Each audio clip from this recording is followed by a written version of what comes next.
अस्सलाम वालेकुम। ये देखें, ये एक जानवर की सिरी लेके उसके अंदर जो ना तावीज़ात डाल के उसको यहाँ पे जलाया गया। ये आप सारा एरिया देखेंगे, यहाँ पे जला हुआ है। ये दीवार देखें, धुआं आपको नज़र आएगा।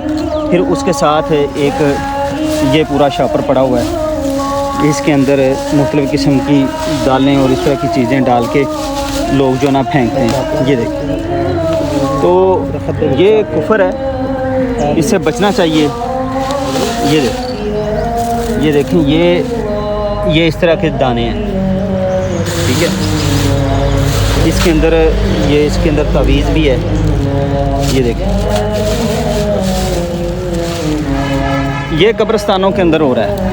हमें कब्रिस्तानों को साफ़ रखना चाहिए, अल्लाह से मग़फ़िरत तलब करनी चाहिए। जो यहाँ पे लेटे हुए हैं उनके लिए दुआएं मांगनी चाहिए, और ये लोग इस तरह के काम करते हैं। ये देखें,